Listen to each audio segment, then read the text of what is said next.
E se você descobrisse que tudo em que acreditava sobre o amor da sua vida era uma mentira? Ou pior, e se você nunca tivesse certeza? Dom Casmurro é um dos livros mais perturbadores da literatura brasileira, não pelo que acontece, mas pelo que nunca saberemos de verdade. Bentinho, ou Dom Casmurro como ficou conhecido, nos conta sua história décadas depois dos fatos. Ele mora sozinho numa casa que construiu como réplica da casa da infância, tentando literalmente recriar o passado.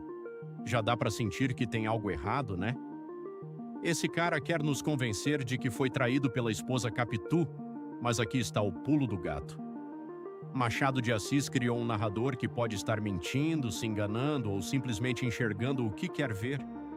É como aquele amigo que conta a história do término do relacionamento. Você só ouve um lado, e esse lado está carregado de mágoa, ressentimento e uma necessidade desesperada de estar certo. Bentinho não é um narrador confiável, e isso muda tudo. Bentinho e Capitu são vizinhos e se apaixonam ainda adolescentes. Mas existe um problema gigante.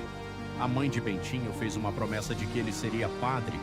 Todo o início do livro é sobre como ele manipula a situação, com a ajuda de pessoas influentes, para escapar do seminário e poder casar com Capitu. Parece romântico, mas presta atenção. Desde o começo, Bentinho vê Capitu como uma possessão, algo que ele precisa conquistar e manter. Não é um amor de parceria, é um amor de posse.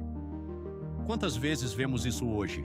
Aquele relacionamento onde a pessoa confunde amor com controle, ciúme com cuidado.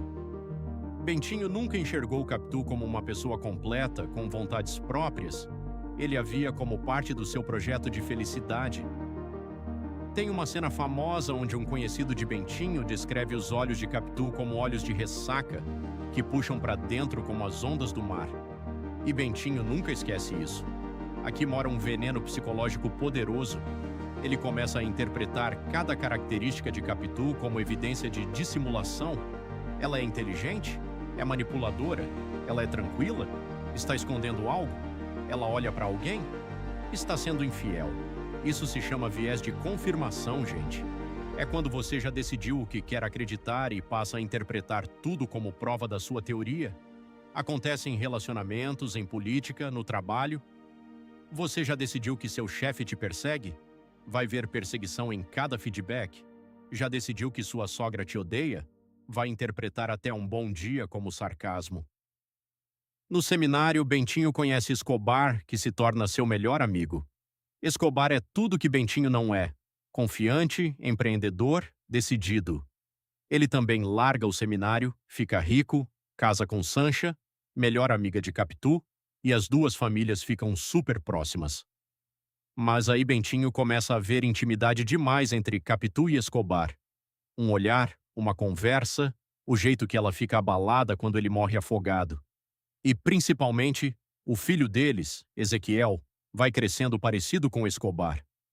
Mas olha só, Bentinho também diz que o menino se parece com ele mesmo. E se a semelhança está apenas nos olhos de um homem consumido pelo ciúme? Machado não nos dá a resposta. Ele nos coloca na mesma paranoia que Bentinho vive. Dom Casmurro se passa no século XIX numa sociedade extremamente patriarcal. As mulheres não tinham voz, não tinham escolhas reais. Capitu é uma personagem brilhante justamente por ser inteligente e ter personalidade forte num mundo que exigia submissão feminina, e talvez seja exatamente isso que assusta Bentinho. Ele quer uma esposa previsível, controlável, e Capitu nunca foi isso. A sociedade da época não só permitia, como incentivava que homens desconfiassem de mulheres inteligentes. Quantos resquícios disso ainda carregamos? Quando uma mulher é assertiva no trabalho e chamam de agressiva? Quando ela conhece muita gente e chamam de interesseira? Machado está expondo a misoginia estrutural de uma sociedade, algo que infelizmente ainda ecoa hoje. Aqui está o golpe de mestre de Machado. Ele nunca confirma nem nega a traição. Capitu traiu ou não? O livro não responde. E sabe por quê? Porque a resposta não importa tanto quanto o efeito da dúvida. Bentinho destrói sua família baseado em suspeitas. Ele afasta o filho, que vai morar na Europa com a mãe e morre jovem longe do pai. Capitu morre longe também, E Bentinho envelhece sozinho, amargo, tentando nos convencer de que estava certo. Mesmo que Capitu tivesse traído, a forma como ele lidou com isso mostra um homem incapaz de comunicação, de confronto saudável, de perdão. Ele preferiu a certeza da solidão do que o risco de estar errado.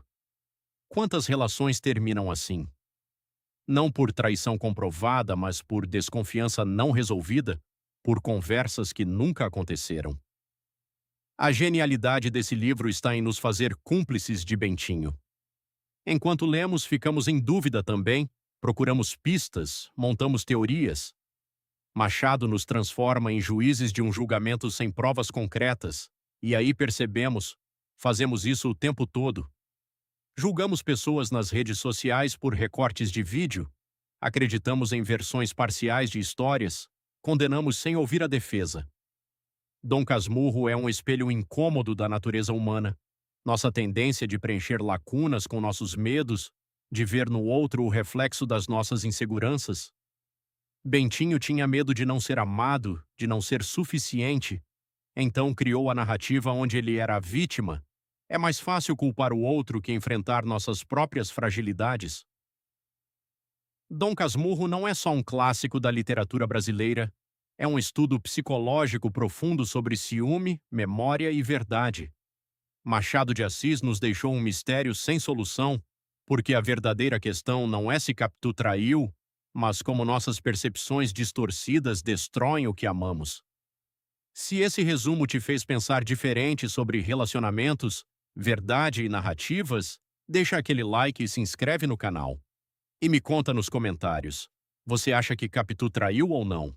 Até o próximo livro!